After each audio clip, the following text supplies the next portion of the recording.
Hello guys, hope you all are doing good. So my name is Ritika Bhardwaj. So today I'll be sharing my whole SSC journey till now. So yeah, starting from 2023, that was my first attempt, but according to SSC, I don't consider it one because the reason being I was in job and resign 40 days before my prelim. So every day मुश्किल से ही मेरे पास 3-4 घंटे होते थे पढ़ने के लिए. सो या और आप रिज़ल्ट देख सकते हो. I score 91, my final score 191. So I was very well prepared कि भाई मुझे 2024 वाला अपना सीरियस अटैम्प्ट देना है, क्योंकि जॉब से मैं रिज़ाइन कर चुकी थी आफ्टर थिंकिंग अ लॉट. तो फिर देन जैसे ही प्रीलिम्स का रिजल्ट, उसके बाद तुरंत ही मैं लग गई थी अपनी मेंस आई मीन 2024 की प्रिपरेशन के लिए. सो मेरा फर्स्ट व्लॉग जो आप देखोगे वो ये था मेन वाला कि 2023 का मेरे प्रीलिम्स का रिज़ल्ट. देन उसके बाद मैंने अपनी स्ट्रैटेजी शेयर करी थी 2024 के, उन कुछ टाइम बाद ही एसएससी ने अपना कैलेंडर निकाल दिया था ऑफ 2024. तो उसके बाद मैंने अपना एक तरीके से 75 डेज़ चैलेंज एक ट्रेंड पे चला था, तो मैंने वो स्टार्ट किया था. But after a month I realize कि मेरी कंसिस्टेंसी नहीं बन पा रही घर पे, क्योंकि घर ऑब्वियसली एक कंफर्ट जोन होता है. तो मैंने कहा कंफर्ट जोन से तो बाहर ही जाना पड़ेगा. सो प्रीलिम्स के 2 महीने बाद मैंने अपना वीडियोज़ डालना बंद कर दिया था. और फिर आता है डेट December 5th, जिसमें सबसे कट ऑफ देखती हूँ मैं. Unreserve category 153 cut off. मैं बहुत डर गई थी, बट तुरंत मैंने नोटिफिकेशन में नाम चेक करा एंड देयर इट वॉज, मेरा नाम था प्रीलिम्स में.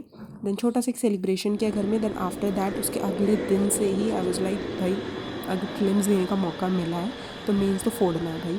कुछ नहीं सोचा मैंने, ठंड है क्या है कुछ नहीं. मुझे ये होता था कि मुझे लाइब्रेरी सबसे पहले जाना है और सबसे बाद में निकलना है. ये मेरा वो होता था, लिटरली डेली का मोटिवेशन होता था. तो मैं ऐसे लाइब्रेरी जाने लग गई, क्योंकि मुझे बहुत सारी चीज़ें कवर करनी थी. प्रीलिम्स तो चलो ठीक है हो गया, बट मेंस मेन चीज़ है ना, अदरवाइज़ बैक टू ज़ीरो आ जाएंगे. वो डर बार बार मन में रहता था कि नहीं बैक टू ज़ीरो नहीं आना, बैक टू ज़ीरो नहीं आना, अपना बेस्ट अटैम्प्ट देना है.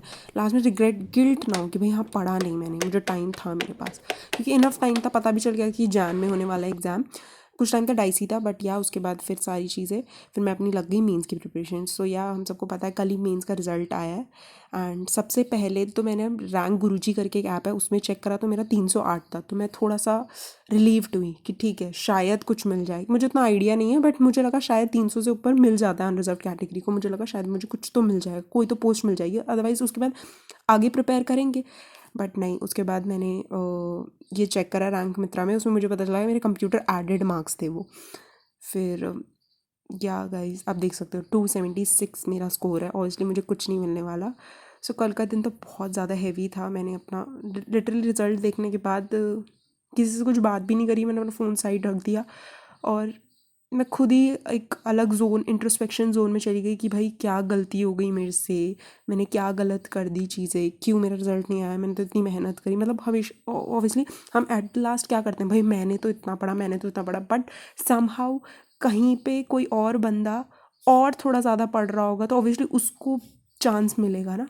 क्योंकि बहुत सिंपल सी कैलकुलेशन है कि मेंस देने 1 लाख कुछ 70,000 बच्चे गए थे, जिसमें से टॉप 17,000 ही क्वालिफाई होंगे. तो शायद टॉप 17,000 में मैं नहीं हूँ, है ना. अगर मेरे 300 भी आ जाते, 308 भी आ जाते, तो भी श्योर नहीं होती मैं कि मुझे मिलेगा, है ना, मेरी डिज़ायर्ड पोस्ट जो मुझे चाहिए.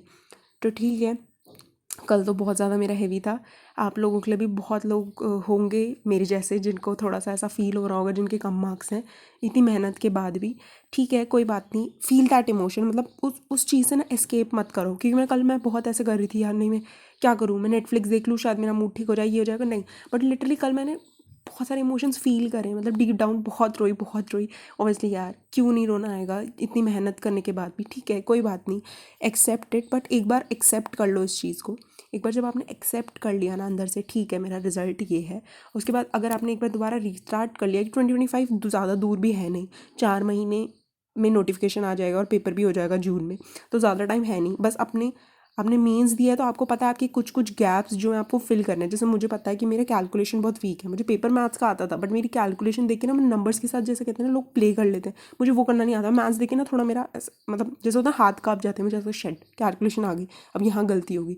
तो ठीक है, मुझे अपनी कैलकुलेशन का कुछ कुछ चीज़ें मुझे अपनी पता चल गई, मेरी कहाँ वीकनेस थी, कहाँ गैप्स थे, जिसकी वजह से मेरा रिजल्ट नहीं है. तो ऑब्वियसली मैं उन चीज़ों पे काम करूँगी. मैं आपको भी यही रिक्वेस्ट करूँगी कि आप भी अपनी कमियों पे अब काम करना शुरू कर दें. क्योंकि और ये तो मैंने सीख लिया, जैसे लोग बोलते हैं लक फैक्टर, तो मुझे ऐसा लगता है यार लक क्या होता है, हार्ड वर्क ही सब कुछ होता है. बट नहीं गाइस, ये मैंने जब खुद अपने खुद के साथ ये एक्सपीरियंस कर लिया ना, तो मुझे पता चल गया भाई लक फैक्टर भी बहुत कुछ होता है, उस दिन आपका क्या माइंडसेट है। और आपका जैसे आप एक बेस्ट चीज़ मैं दिखाती हूँ, जैसे जीके में आप देख रहे हो कि अटैम्प्ट मैंने 18 करे, ठीक है, जिसमें से 9 शॉर्ट थी मैं कि भाई मेरे 9 तो ठीक है, बट उसके बाद ऑब्वियसली 9 के बाद भाई इंसान पैनिक कर जाएगा। उसको पता है कि भाई उसका सेक्शन 1 अच्छा नहीं गया, तो मुझे था कि भाई नहीं, मुझे अपने सेक्शन 2 में तो करना ही है, मैक्सिमम अटैम्प्ट तो करना ही है, चाहे थोड़ा गेस वर्क। तो 50-50 वाले ही मैंने 9 गैस करे थे। और भाई पता नहीं था ना उस दिन भाई लक नहीं काम करेगा, मॉक टेस्ट पे तो वो काम कर जाती थी मेरे साथ चीज़ें। अगर मैं 8 या 7, क्योंकि ऑब्वियसली सारा पेपर तो जीके का, देखो आप लोग भी एग्री करोगे, कमेंट सेक्शन में मुझे बताना कि ऑब्वियसली सारा पेपर तो नहीं हर किसी को आता ना जीके का, आपको गेस वर्क तो कहीं ना कहीं लगाना ही पड़ता है ना। तो वही चीज़ मैंने पेपर में भी करा। तो भाई मुझे क्या पता था उस दिन 9 के 9 जो मैंने अटैम्प्ट करे वो 9 के 9 ही गलत हो गए। अदरवाइज़ कभी ये होता था मेरे साथ मॉक टेस्ट में कि 4 ठीक हो जाते, तो कैंसिल आउट हो जाता, तो मेरे मेन मार्क्स से वो नहीं कटते थे। बट मुझे क्या पता था कि वो 9 के 9 ही गलत हो जाएंगे और मेरे जो मेन स्कोर है उसमें से ही कैंसिल आउट होना शुरू हो जाएगा, उसमें ही कम हो जाएंगे मार्क्स। तो ठीक है यार, मैंने देख लिया लक फैक्टर भी, जिसने मेरे को ये चीज़ बताई थी लक फैक्टर, तो हाँ यार मैं एक्सेप्ट करती हूँ, लक फैक्टर भी बहुत कुछ होता है। प्रिपरेशन तो यार देखो हर कोई करता है, बट जब बात आती है पेपर देने की और वो इन्वायरमेंट में आप क्या फ़ील कर रहे हो, क्या इमोशंस हैं, बहुत कुछ चीज़ें हैं वो काम करती हैं उस टाइम पे। जैसे मेरे साथ खुद के साथ क्या हुआ, जैसे ही सेक्शन 1 स्टार्ट हुआ मेरे ना थोड़ा सा लाइब्रेरी, मैंने बताया कि मैं लॉन्ग सिटिंग मेरी हो गई थी लाइब्रेरी में, तो उसकी वजह से मेरी नी में प्रॉब्लम होना शुरू हो गया था। तो पहले तो राइट नी में था, फिर वो लेफ़्ट में मतलब दोनों नी में शुरू हो गया। मतलब ज़्यादा देर तक मैं बेंड करके रख ही नहीं सकती पैर को, मुझे स्ट्रेट करना ही पड़ता है। तो वहाँ पे भी पेपर देते हुए भी यही हुआ। 10 मिनट बाद मेरे दिमाग में था भगवान बस नी में मेरा दर्द ना हो, मैं पेपर आराम से दे लूँ बस। बट वही दिमाग में जो चीज़ कॉन्स्टेंटली होती है, 10 मिनट जैसे ही मेरे हुए, रीजनिंग 10 मिनट ही हुआ था मेरे को दिए हुए, मेरे नी में शुरू हो गया पेन। थोड़ी देर तक मैं आई वाज लाइक कुछ नहीं हुआ, कुछ नहीं हुआ, कुछ नहीं हुआ, मैं अपना पेपर कर रही हूँ, मैं ध्यान पेपर पे ही था। बट उसके बाद तो फिर मेरा ऐसा हो गया मैं नहीं बैठ पा रही, पर मैं पेपर नहीं दे पाऊँगी। फिर मैं भूल गई लिटरली कि मैं एग्ज़ाम हॉल में बैठी हूँ, मैं खड़े होकर पेपर देने लग गई, क्योंकि इतना ज़्यादा पैर में दर्द होना शुरू हो गया था कि मैं नहीं बैठ पा रही थी।